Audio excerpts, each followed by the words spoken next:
예, 안녕하십니까.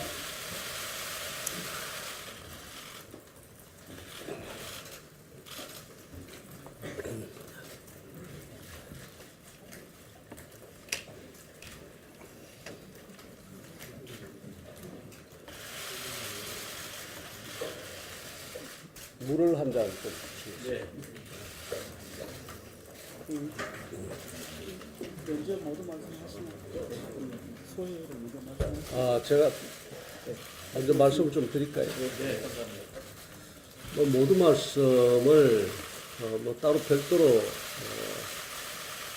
드릴 게 없습니다. 어제 제가 이야기 드린 것처럼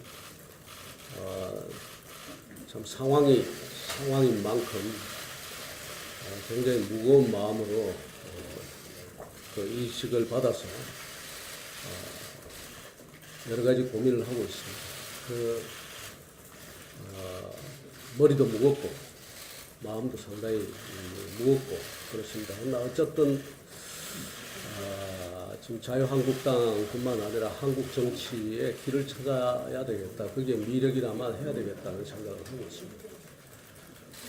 우선 기자분들께 제가 굉장히 죄송하게 생각하는 건 제가 전화를 많이 주시는데 전화를 제가 일일이 받지 못해서 대단히 죄송합니다. 여러 가지 이유가 있습니다만 우선 저도 전화할 때가 있는데 전화가 겹쳐 계속 오니까 전화기가 사실은 거의 뭐 사용 불가능한 상태예요.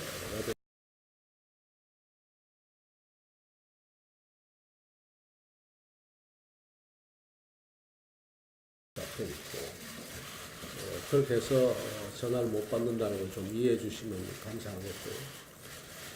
그리고 특히 있고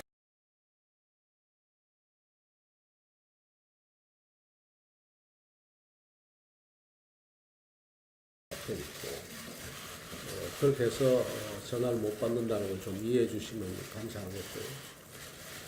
그리고 특히 이건 제가 뭐 드릴 말씀은 아닙니다만 될 수 있으면은 공식적인 자리에서 서로 이야기를 주고받았으면 합니다. 개별적으로 이야기를 드려놓으면 그것이 잘못하면 이제 국회의 소지가 있고 또 아니면은 이제 기자분 여러분들도 불편하게 만들 수도 있어서 오히려 이런 자리를 통해서 제가 대화를 하는 게 좋지 않을까하는 생각을 가지고 있습니다. 하여간 고생 많으십니다. 감사합니다. 이렇게 제가 말씀을 드리고 그 다음에 질문을 주시면 받겠습니다. 언론인 여러분, 자유롭게 시위하시되 지금 자유한국당이 비대위원장에 모시면서 새 출각하고 있습니다. 그래서 비대위에 관한 그런 내용 중심으로 질문해 주시면 감사하겠습니다. 한국경제신문 박덕기입니다. 네, 일단 축하드려야 될 일이 있지만 축하드리고요. 일단 고생 많으실 거라는 생각이 듭니다. 먼저 일단 질문 드릴 것은 공천권이 없이 어떻게 당을 기억할 것인가 하는 문제입니다. 사실 상영원회를 움직일 수 있는 실질적인 방안은 공천권뿐이라는 게 사실 중론인데 이것 없이 어떻게 당을 기억할 것인가. 또 두 번째는 아직 비대위원이 지금 대국민 인터넷 공모를 통해서 지금 인재풀이 올라와 있습니다. 근데 아직 가시화된 게 없어서 어떤 기준을 가지고 비대위원 선임의 정권을 가지고 계신 것으로 알고 있습니다. 비대위원 선정 및 그리고 지금 공석인 실무 뒷받침할 사무총장 같은 요직을 어떻게 임명권 행사하실 예정이고 그 인재 구명의 기준은 어떤 것이 될 것인지 먼저 말씀 부탁드리겠습니다. 우선 비대위원 추천이 들어온 거는 어제 오후에 제가 그 명단을 받았습니다. 받아서 지금 제가 어떤 분들이 또 자원을 했고 어떤 분들을 추천했는지를 지금 보고 있습니다. 그래서 제가 그거 바로 제가 드릴 말씀은 없고요. 다만 저는 그렇게 생각합니다. 비대위원을 지금 9명으로 할 거냐 11명으로 할 거냐 이걸 조금 고민을 하고 있고요. 어느 쪽이라든 당에서 들어오는 당연직이 있습니다. 당연직 두 분이 원내대표와 정책위의장 두 분이 있고, 그 다음에 제 생각에서는 저희 비대위가 결정한 것을 전달하고 당내 원내로 이렇게 전달할 그 의원 초재선을 중심으로 해서 한 두 분 정도는 더 모셔야 되지 않을까 싶습니다. 그리고 나머지는 일반 시민 내지는 민간 이 시민사회에 계신 여러 분들을 좀 생각을 하고 있는데, 아마 연령대에 있어서나 또 성별에 있어서나 또 그 전문성에 있어서나 그렇게 다양한 구조가 되지 않을까 이렇게 생각을 합니다. 그 다음에 또 질문을 주셨는데, 사무총장을 비롯한 그 당직을 어떻게 임명할 것이냐라고 이야기를 주셨는데, 제가 구체적으로 뭐 다 이야기하기보다 기본적인 제 마음속에 있는 거의 그 큰 흐름만 제가 이야기를 드리겠습니다. 제가 어제도 그 말씀을 드렸습니다만, 제일 중요한 것은 결국 그 새로운 어떤 가치와 자유한국당의 새로운 가치와 그다음에 그 기치를 제대로 세우는 겁니다.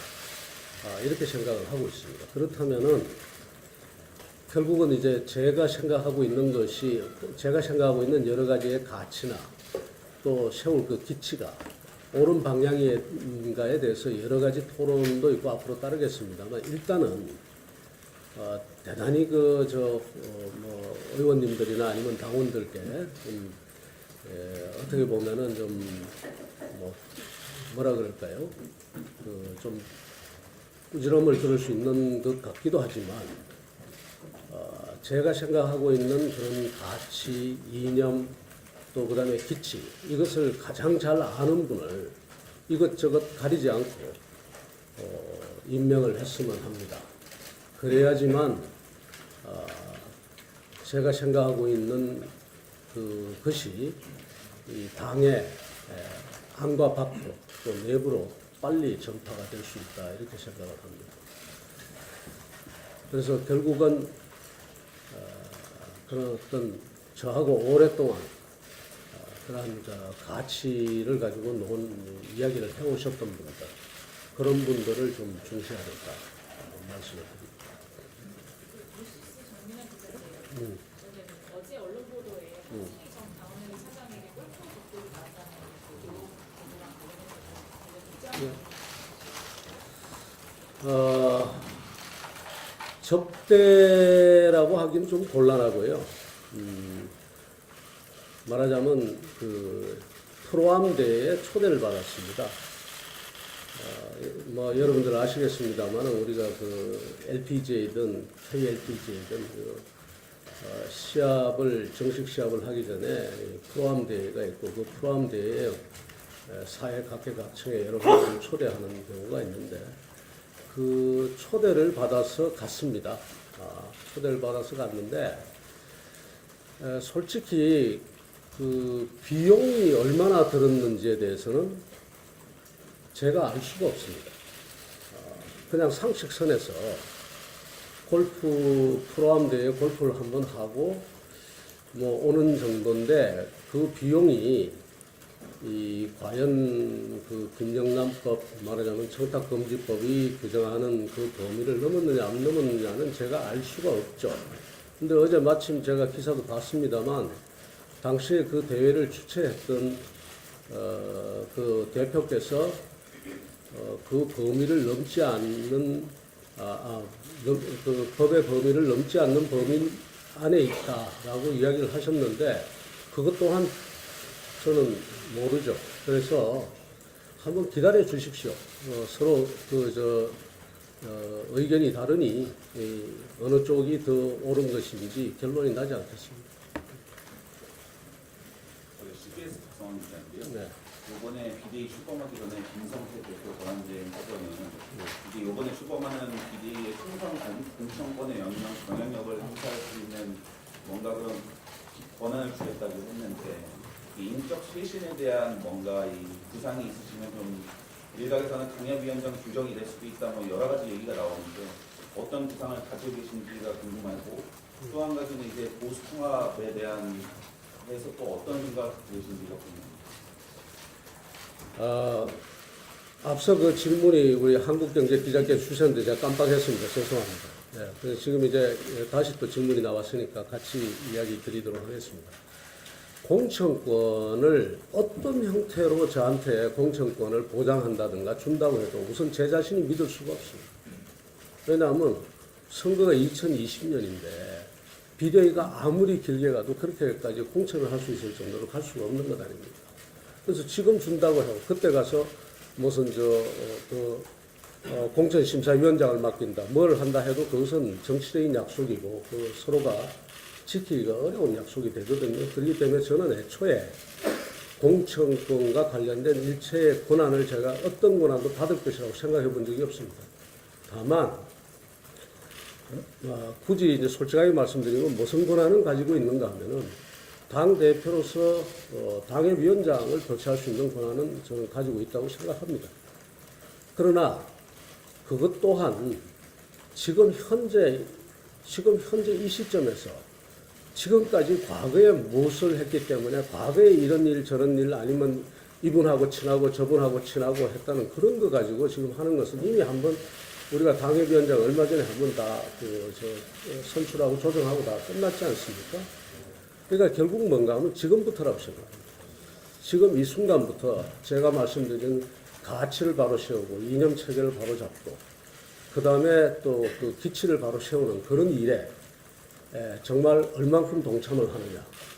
또 그 다음에 그 새롭게 세워진 그 가치나 어떤 이념 체계나 또 아니면 어떤 정책적 노선에 대해서 같이 할 수 있는 분인가 없는 분인가에 대해서는 그러한 것이 다 정립되고 난 다음에 평가가 나오겠죠. 아, 이분은 우리하고 같이 갈 수 있는 분이고 이분은 우리하고 같이 갈 수 없는 분이라든가 이런 것이 저 혼자 판단이 아니라 당 내에서 여러분들이 말하자면 시스템에 의해서 그런 것이 가려질 겁니다.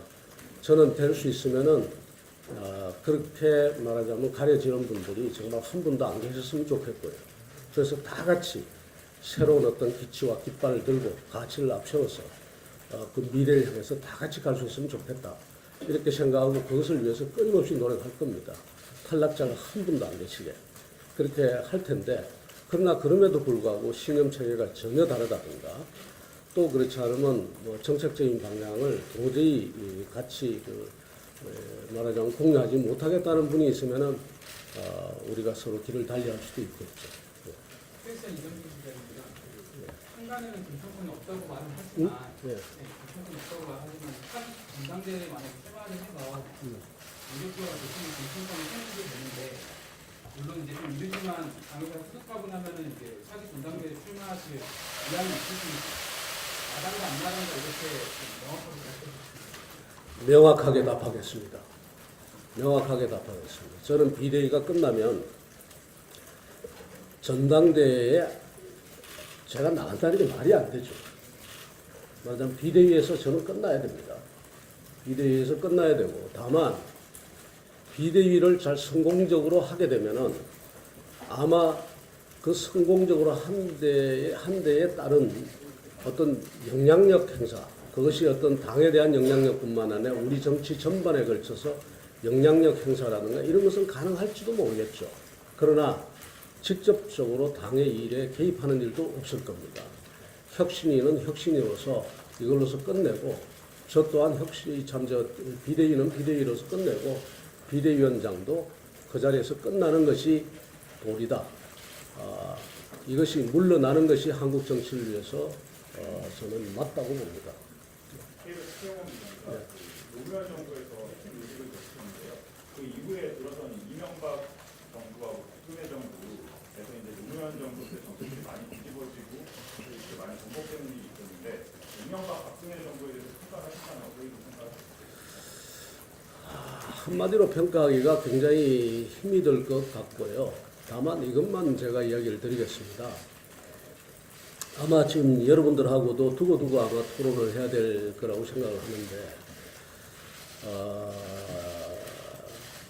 많은 것이 뒤집어졌고 뒤집어지지 않은 것도 있죠. 예를 들어서 세종시 같은 경우 내려갔고, 그 다음에 뭐 지역 균형 발전과 관련된 혁신 도시라든가 이런 것도 역시 뭐 크게 변화 없이 가고 있고, 그 다음에 또 그때 참여정부 때 했던 특히 산업 정책으로서의 신성장 동력 같은 거 저는 굉장히 그 제 나름대로 그 말하자면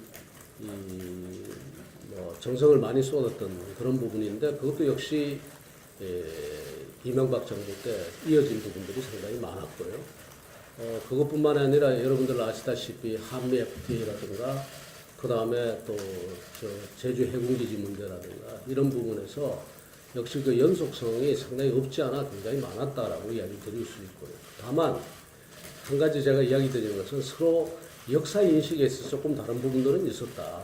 특히 박근혜 정부에 들어와서는 저는 아주 좀 비판적인 글을 많이 쓰고 그랬습니다만, 우리 역사가 박정희 대통령의 그 성공 신화에서 그것을 기반으로 해서 좀 새로운 사회로 더 쫙 이렇게 뻗어나가는 새로운 가치관이나 그 역사관을 바탕으로 해서 새로운 정책들이 많이 나왔으면 했는데, 그렇지 못하고 상당 부분은 과거의 60년대, 70년대, 80년대 초에 그러한 국가 운영의 패러다임에 좀 갇힌 듯한 모습이 있어서 그런 부분에 대해서는 제가 상당히 날카롭게 비판을 했다고 생각합니다.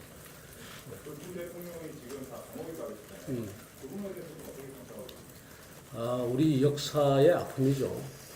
우리 역사의 굉장히 참 아픔이라고 생각합니다. 그런데 이런 부분들을 그 두 분의 잘못으로만 돌려서는 안 된다고 생각합니다. 왜냐하면은 그 두 분을 결국 대통령으로 만든 것도 뭐 우리 국민이고 또 뭐 자유한국당이고, 좋게 보면은 또 넓게 보면 투표를 하는 우리 국민들이고, 또 그분들을 감옥에 넣은 것도 우리 결국 대한민국 국가고 그렇습니다. 그래서 그분들이 지금 감옥에 들어가 있는 것이 잘했다 잘못했다보다도 오히려 그렇게 된 원인이 뭔가를 우리가 찾아서 그 원인을 하나하나 교정해 나가서 우리 정치를 좀 더 발전시키는 것, 이것이 지금 과제라고 생각합니다.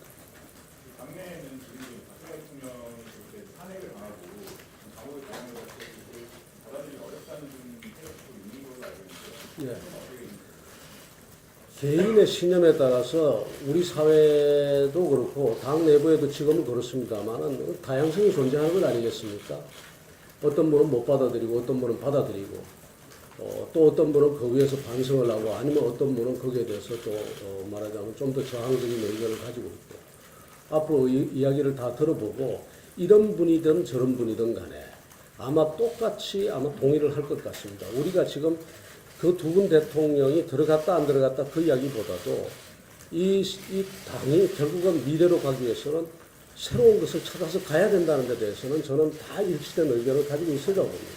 저는 오히려 그 새로운 가치를 찾아내는데 거기에 더 열중을 하겠습니다. 위원장님, 예. 말씀을 하는 것보다 예. 그 가치에 대해서 계속 말씀을 하고 계시는데 그 가치가 어떤 것인지에 대해서 명확히 말씀하시는 걸 예. 보시거든요. 예, 제가 언제 한번 오히려 길게 저한테 시간을 주시면은 그 부분에 대해서 정말 기자들하고도 제가 토론을 좀 하고 싶습니다. 솔직히. 이제 저는 이렇게 생각합니다. 지금 제가 평상시에 하는 말이 민주당이나 그렇지 않으면 소위 진보 진영이라는 데서는 그 어떤 특정 가치를 점유하고 있다고 할 정도로 그 강한 가치 지향성이 있습니다. 솔직히. 그게 뭔가 하면 인권이라든가 또 그 다음에 상생이라든가 평화라든가 통일이라든가 이런 가치를 점유하고 있습니다. 근데 한국의 이 보수 정치권이나 그렇지 않은 중도 정치권 또 그 다음에 자유한국당은 그런 가치를 점유하는 데 있어서 좀 부진했다. 저는 그렇게 생각하거든요. 그렇다면 국민들이 언뜻 생각할 때 도대체 이 당은 역사에서 어디로 가는 것인가? 그게 결국은 그 점유하고 있는 가치가 말해주는 것인데 그 부분이 지금 불명확하다. 그러면 저 개인에게 그러면 그 위원장께서 가지고 있는 그 가치라는 것은 무엇이냐?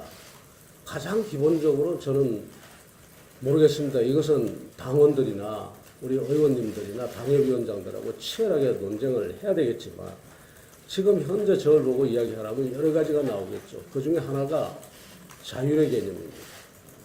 자율의 개념입니다. 국가가 시민사회와 시장에 지나치게 개입해서 국가가 주도해서 이 나라의 경제와 사회를 이끄는 것이 아니라 우리 시장의 여러 주체들 그리고 공동체의 여러 주체들이 어떤 자율적으로 이 국가를 만들어가고 그 다음에 국가의 경쟁력과 혁신을 만들어가는 그런 질서를 저는 사실은 꿈을 꾸고 있습니다. 그런데 시장이 그러면 자율적이고 공동체가 자율적으로만 가서 끝나느냐? 그건 아니란 말이죠. 국가가 거기서 시장 모순과 그 다음에 공동체가 자체적으로 처리할 수 없는 것을 당연히 국가가 보완적인 그런 보충적인 역할을 해줘야 된다고 봅니다. 예를 들자면 복지 부분 같은 거. 균형을 맞추고 기회의 균등을 맞추고 새로운 기회를 만들고 그 다음에 게임의 룰을 공정하게 만들고 이게 다 국가가 해야 될 일이에요. 뿐만 아니라 안보라든가 평화라든가 이거야말로 국가가 해야 될 굉장히 중요한 영역이라고 생각하는데 이런 것을 놓고 아까 제가 말씀드린 건 자율이라든가 공정이라든가 이런 것을 놓고 당원들과 저 밑바닥부터 우리 토론을 해보면서 제 생각이 옳다가 아니라 제가 생각하고 있는 것을 중심으로 해도 좋고 아니면 새로운 가치를 그 의원님들께서 아니면 당원들께서 제시해 줘도 좋고 그것을 놓고서 치열하게 우리가 미래를 향한 논쟁을 하는 모습 그러면서 당원과 당협위원장이든 당원이든 아니면 지도자들이든 아니면 의원님들이든 이것은 일종의 지식당원 그 다음에 지식당협위원장 지식국회의원 이런 모습들을 보일 수 있도록 그렇게 노력할 예정입니다.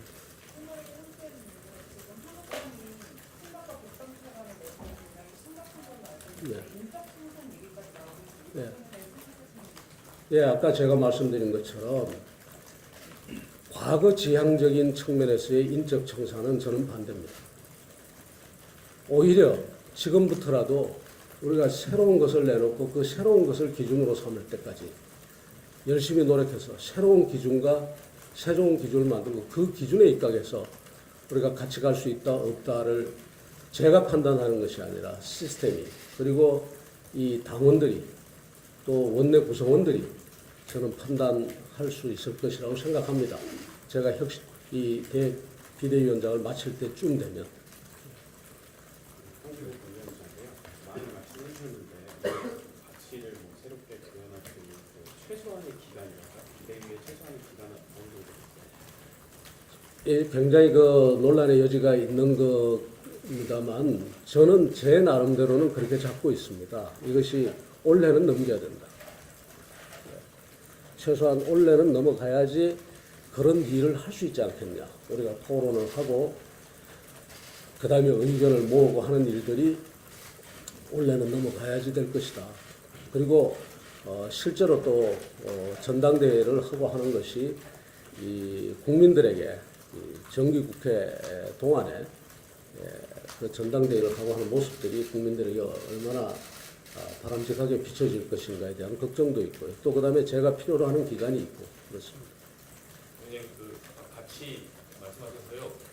자유를 말씀하셨는데 참여정부 시절에 2006년에 부동산 정책을 주도하셨잖아요. 자유가 아니라 자율이라고 했습니다. 자유. 예. 네, 자유.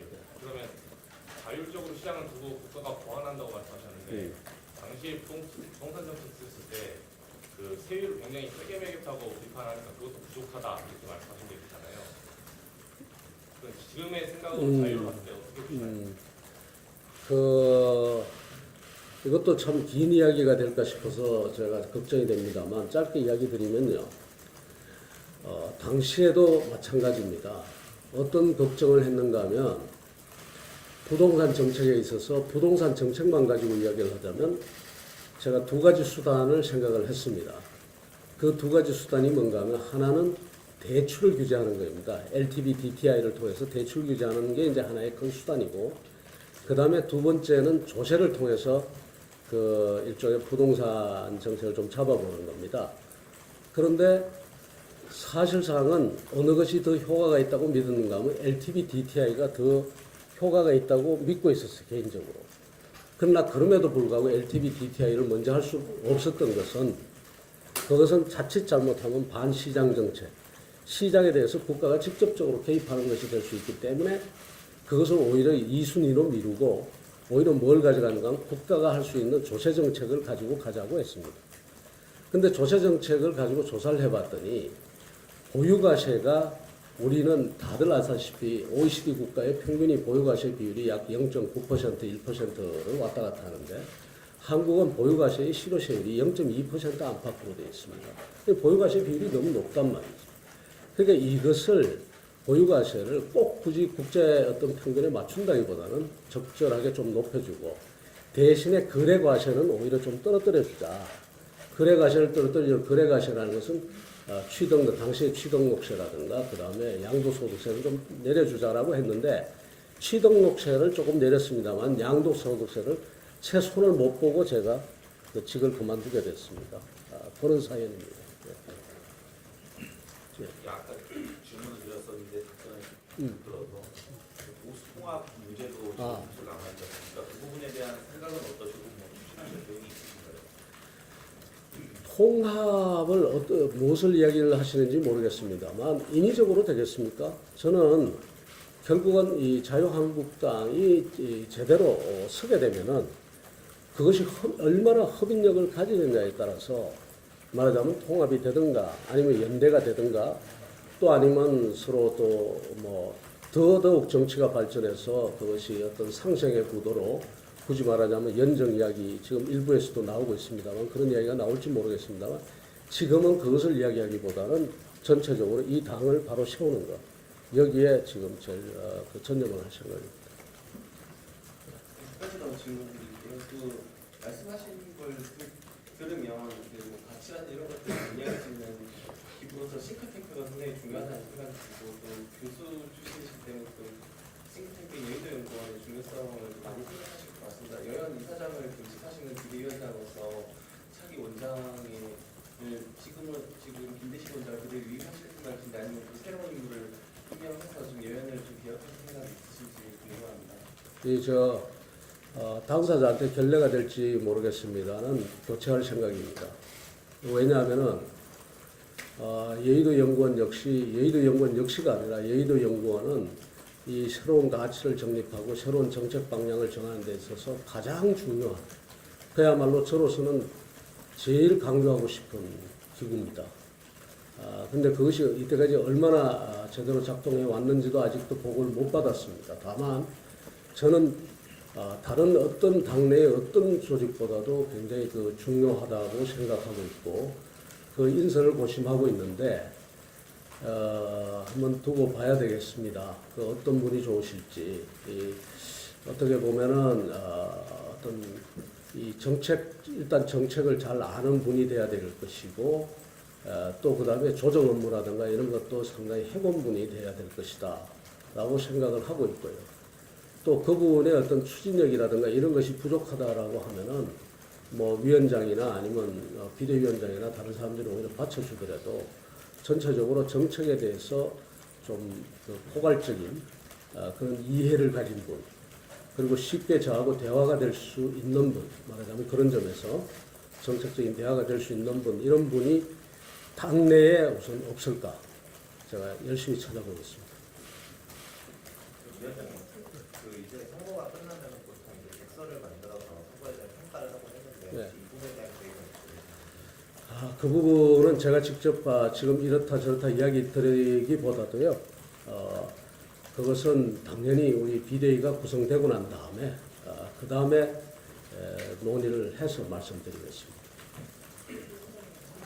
자율이라는 가치를 말씀하셨는데 지금까지 자유한국당에서 말했던 어떤 자유와 자유가 어떤 차이가 있는 건지 하고 그리고 지금 사실 국민들이 민주당에서 굉장히 높은 지지를 보이고 있는데 지금까지 자유한국당이 말했던 자유의 가치를 좀 바꿔야 된다는 시대상이 안 맞는다 이런 지적이 많았는데 그 자유와 자유의 차이와 그리고 지금까지의 시대 정신의 자유를 맞는다고 생각하시는지 예, 저는 시대 정신이 앞으로 역사가 저는 자율사회를 향해서 흐를 것이라고 봅니다. 국가가 일일이 간섭해서 내 삶에 깊이 들어오는 것보다 시민사회 스스로를 규제하고 그 다음에 시장이 스스로를 규율해서 말하자면 단순히 어떤 서로 간의 이해관계만 조정하는 것이 아니라 자기들이 가진 어떤 아주 바람직한 가치까지도 공유하는 그런 사회로 갈 것이다라고 보는데요. 자유는 기본적으로 권리의 개념입니다. 자유는 그 권리의 개념 위에 스스로를 규제하고 네가 당신이 나를 감독하고 당신이 나에게 뭐라고 하는 것도 용인한다는 이야기입니다. 그러니까 그게 자율이 되겠죠. 제가 적절한 애가 될지 모르겠습니다만 여러분들 한번 생각을 해보십시오. 언뜻 지금 제가 나오는 대로 이야기를 드린다면 얼마 전에 아마 의원 입법 같은데 어느 당에서 누가 말하자면 법안을 냈는지 전혀 전혀 모르고 있습니다만 초중등 고등학교에 커피 자판기가 있었던 모양인데 그 커피 자판기를 설치를 금지하는 법안이 통과되고 아마 그게 공표가 됐죠. 대통령이 사인해서 아마 공표를 하고 했을 겁니다. 근데 여러분들 어떻게 생각하십니까? 초중등 고등학교에 커피 자판기를 전부 법으로서 국가가 설치하지 못하게 하는 것이 과연 맞는 것입니까? 그렇지 않으면 그것을 학부모들이 스스로 규제하고 아니면 학교 운영위원회가 주체가 돼서 그것을 규제하고 또 그렇지 않으면 하다못해 교육감이 그것에 신경을 써서 어떤 학교는 하고 어떤 학교는 하지 않도록 학교 사정에 맞게 하는 게 맞겠습니다. 제가 말하는 자율의 개념은 그런 것에까지 국가가 일일이 들어갈 이유가 없다라는 이야기입니다. 그런데 우리 사회를 보면 이런 국가주의적인 경향이 곳곳에 들어가 있거든요. 지금도 그야말로 연방제에 가까운 분권화를 이야기하는 이 정부조차도 그런 법이 그냥 통과돼서 그것이 공포가 된단 말이에요. 그러니까 이런 부분에서 제가 바로 말하는 자율입니다. 우리 스스로 시민이 스스로 자유와 책임의 논리를 같이 가지고 스스로를 공동체적으로 규제할 수 있는 그런 세상이 됐으면 좋겠다. 저는 그렇게 생각합니다. 질문이 많이 해요. 당내 하나 여쭤보고 싶어요. 말씀하신 자유를 당내 하나는 얼마 전에 김성태 대표 원안대행께서 이게 하셨을 때 중앙당 투표를 혁신하리라고 얘기를 하셨어요. 그 부분에 대해서 비대위원장님 어떻게 생각하는지 좀 궁금하고 하나는 지금 계속해서 가치 자유를 이런 얘기를 하시는데 참여정부가 내셨던 가치 중에 하나가 또 자유잖아요. 지금 문재인 정부가 지금 참여정부를 재생하고 있고 이런 얘기를 하고 있는데 그 부분에서 좀 적당하게 재생하고 있는지 재생하고 있지 않다면 그 이유는 무엇입니까? 중앙당 해체에 관해서는 제가 쉽게 이야기할 수 있는 일은 아니고 이미 이제 그런 제안이 있었으니까 충분히 토론이 되고 해야 되겠죠. 그런데 저한테 그렇게 제안을 하신 분도 있지만 그것이 가져올 여러 여파에 대해서 걱정하시는 분들도 상당히 많은 걸 제가 봤습니다. 그렇기 때문에 그 부분에 대해서는 특히 이제 그 의원님들하고 사이에서 상당한 토론이 있어야 될 거라고 봅니다. 앞으로 기회가 있으면 꼭히 또 그 이슈가 계속 강한 그 스탠스를 유지하고 있으면은 거기에 대해서 토론이 있어야 되겠고요. 그 다음에 문재인 정부하고 지금 참여정부하고 차이점 이야기하셨습니까? 자율과 관련해서 문재인 정부가 참여정부를 재생하고 있다. 아까 예를 들어서요. 아까 커피 자판기 이야기를 제가 이야기 드렸는데 참여정부 같으면 제가 정책실장으로 있었으면요. 그것이 누가 발의를 했던 대통령께서는 거부권 행사하라고 이야기합니다. 그리고 아마 하셨을 겁니다. 그렇게 이야기 드리겠습니다. 네, 지금 사전에 그 고지 한 30분이 지금 경과했는데 아까 비대위원님 말씀대로 추후에 이런 여러분과 토론회나 또 판단이 많이 있을 겁니다. 그래서 오늘 조금 한 2분 정도만 좀 줄여서 해주시면 좋겠습니다. 네. 비대위 기간에 대해서 올해는 넘겨야 될 것 같다는 말씀을 하셨는데 비대위 수범 전에 이제 당내에서 비대위 기간이 제한적이어야 되고 최소한의 역할을 그쳐야 된다라고 주장하는 그런 분들이 있어서 논란이 됐거든요. 아마 오늘 말씀하신 기한에 대한 부분을 놓고는 당내 반발이 계속 100% 예상이 되는데 그 부분에 대해서 어떻게 억누른다거나 대응하실 건지 궁금합니다. 제가 가서 그분들과 대화를 하겠습니다. 말하자면 지금 현재의 당의 그 기치와 깃발을 세우는 것이 먼저냐, 아니면 새로운 리더십이 등장하는 것이 먼저냐를 가지고 이야기를 해서 제가 최대한 말하자면 동의를 좀 구해보겠습니다. 제 생각은 지금 당의 새로운 가치와 그다음에 그 방향 이런 것을 먼저 정하고 난 다음에 대표되실 분들은 그러한 가치와 그런 것을 실현시키는 것을 두고서 경쟁을 하는 것이 이 당이 발전하는 데 도움이 되지 않을까 저는 그렇게 생각합니다. 그 문제를 가지고 제가 성심성의껏 가서 좀 이야기를 드리고 동의를 구하도록 노력하겠습니다. 마지막 한 분만 더 하시죠. 네, 중앙에서 성장입니다. 지금까지 자유한국당에서 꾸준히 비대위나 혁신위를 출범을 시켰고 그런 것들이 좀 잘 운영이 되지 않고 궁금하겠었는데 어쨌든 이유가 뭐라고 생각하실지 또 이때까지와 다른 점은 무엇이 있었습니까? 제가 한마디로 이야기 드리기 힘들 것 같습니다. 그분들의 사례를 지금 다만 이렇게만 이야기를 드리겠습니다. 그분들의 사례를 제가 다 지금 나름대로 분석해 보고 있고 그 다음에 그것뿐만 아니라 민주당의 비대위 체제까지도 제가 분석을 해보고 있습니다. 그리고서 성공 요인이 뭔지 실패 요인이 뭔지 물론 뭐 언론에서도 분석을 해서 내놓은 걸 제가 봤습니다. 대부분 보면 뭐 선거에 임박한 것이 오히려 성공률이 높다든가 뭐 공천권이 있으니까요. 근데 이번 비대위는 저는 좀 다르다고 봅니다. 인적 청산이나 그런 것을 먼저 앞세우는 것이 아니라 굉장히 어려운 과정인 어떤 새로운 어떤 역사의 방향을 따라서 그 가치를 정립해 보자는 걸 제가 주장을 하고 있기 때문에 그렇다면 이거는 시간이 제법 걸리는 일이고 다른 비대위처럼 2달, 3달 이렇게 마칠 수가 없는 거라고 아까 제가 이야기했습니다. 시간이 좀 걸리는 일이고 또 그런 과정에서 전혀 다른 메커니즘에서 일을 해야 됩니다. 말하자면 이 비대위원장이 당원들하고 이야기도 많이 해야 됩니다.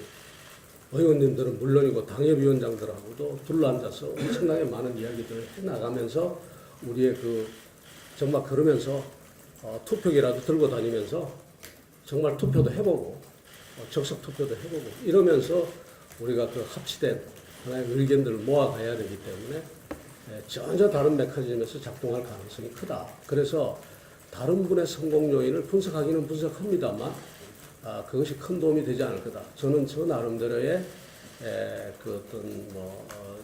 일종의 과정이면 과정, 그렇지 않으면 나름대로의 어떤 계획을 가지고 그렇게 임하려고 합니다. 굳이 다른 분들의 비대위를 분석하지 않아. 참 이 자리에서 분석한 결과를 말씀드리지는 않겠습니다. 저기 한 가지는 더 다뤄볼게요. 연합뉴스 이슬기 기자인데요. 비대위원장이 오시기 전에 언론한테 접하셨겠지만은 이 통해서 많은 갈등이 있었습니다. 그러니까 한국당 내 현재 탄핵에 대한 생각도 서로 다르시고 소위 말해서 친박, 비박, 자유파, 독당파 해가지고 여러 가지 내용들이 있는데 이런 것들을 어떻게 해결하실 생각이 있으신지 좀 궁금하고요. 또 하나는 정책 혁신 굉장히 중요하고 이념을 세우는 것도 굉장히 중요하고 맞는 말씀인데 사실 국민들의 가슴에 와닿고 피부에 와닿는 거는 사람이 바뀌는 거거든요. 이거에 대해서는 또 어떻게 이런 지적에 대해서 어떻게 보시는지. 제일 우리가 사람을 바꾸는 것을 이야기를 하는데 어떻게 생각하십니까? 우리 OECD 국가 중에서 아마 현역 교체율이 가장 높은 국가가 대한민국일 겁니다. 선거 때마다 현역 교체율이 상당히 높거든요. 다른 나라에 비해서. 그럼에도 불구하고 한국 정치는 그렇게 앞으로 많이 가지는 못했습니다. 그것은 뭔가 하면은 사람만 바꿔서는 안 된다는 얘기예요. 사람을 바꾸기 전에 그 이전에 뭔가가 있어야 된다는 이야기입니다. 그렇겠죠. 그렇기 때문에 저는 그 뭔가를 갖다 세우는 것이 중요하다는 이야기를 국민들께 해 나가려고 그러는 거예요. 그러고 난 다음에 사람이 바뀌거나 자격이 있으면 계속 하는 거죠. 아니, 당신은 무슨 몇 번 했으니까 나가라. 이게 아니라 자격이 있으면 하는 거고, 자격이 없으면 못 하는 거고, 서로가 같이 있을 수 있으면 같이 있는 거고, 같이 있을 수 있으면 못 하는 거고, 이렇게 돼요. 늘 우리 정치의 큰 문제점 중에 하나가 사람만 바꾸려고 했다는 거예요. 그것이 문제점이라고 저는 생각합니다. 국민들 눈에는 그렇게 보이겠습니다만, 이제는 어제 제가 기자들께 그 이야기를 했습니다. 정치적 언어가 바뀌어야 된다. 라는 이야기를 제가 드렸거든요. 그런데 이제 그 부분을 어떻게 가볍게 들으셨는지 모르겠는데 저는 그렇게 생각합니다. 정치의 언어가 좀 바뀌어야 됩니다. 그게 무슨 이야기인가 하면 누가 그렇게 이야기합니다. 한국 축구가 히딩크 감독이 오기 전까지만 해도 도대체 이 선수가 누구하고 친하냐. 누구가 밑에서 컸느냐, 누구가 선배고 후배냐. 이것이 한국 축구의 기본적인 담론이었다. 히딩크가 오고 난 다음에 뭐가 달라졌는가 하면 작전 개념이 들어가고 기술 개념이 들어가고 이 축구의 언어가 달라졌다. 이제는 우리 한국에서도 누군가가 앞장서서 이 정치적 언어를 바꿀 때가 됐다. 이제는. 그것이 말하자면 아까 제가 말씀드린 가치나 이념이나 이런 문제들입니다. 제 힘은 아주 작기 때문에 그런 것을 바꾸지는 못할 겁니다. 그런데 하는 데까지 해보려고 하고요. 한 가지만 제 이야기를 하나 해드리겠습니다. 제 이야기가 딴 게 아니라 이번에 그 비대위원장 선출하는 그 과정, 전 과정에서 사실은 제가 몹시 불편한 입장이었고 불편한 마음이었습니다. 많은 분들이 저렇게 말씀 많은데 저렇게 말하자면 싸움이 있는데 거길 왜 가야 되느냐고 그래서 제가 참 저도 고민이 됐죠. 그 다음에 또 하나는 그런데 왜 다른 사람은 다 그만둔다고 그러는데 당신은 왜 그만 안 뒀냐? 자존심 상한다. 제 주변에 있는 사람들이. 그렇게 물어오는 분들이 많았거든요. 근데 끊임없이 저는 무슨 생각을 했는가 하면 그야말로 똑같습니다. 제가 이 김종필 전 총리 상문 갔다 오면서 한 말, 내가 아니었으면 좋겠다. 누군가가 해줬으면 좋겠는데 내가 아니었으면 좋겠다 그러는데 그 내가 아니었으면 좋겠는데 누가 나타나질 않으면 이제 어쩔 수가 없는 건데 제가 만일에 저까지도 불수용 의사를 밝혀버리면은 오히려 제가 보기에는 이게 비대위 체제로 좀 갔으면 좋겠는데 잘못하면 전당대회 논의가 더 앞서올 수 있다는 생각이 들었어요.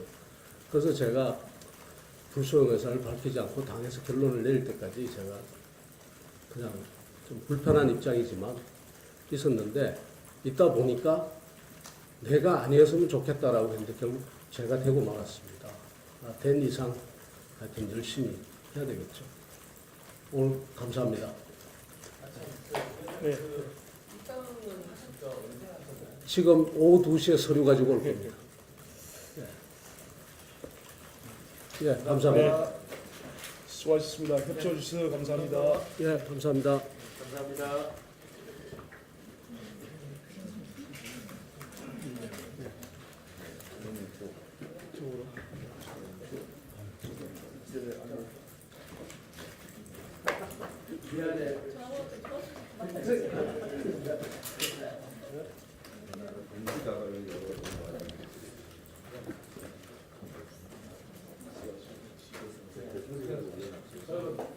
다른 분들보다 기자분들 좀 자주 만나요.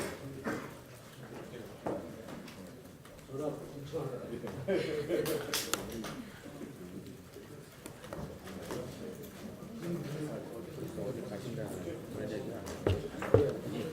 이름을 다 기억해요.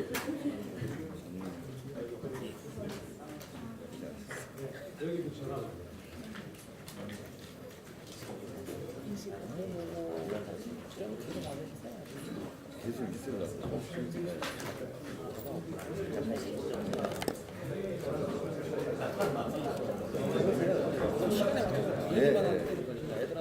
기획팀이 짜가지고 운영을 하니까 제가 있어야 되죠.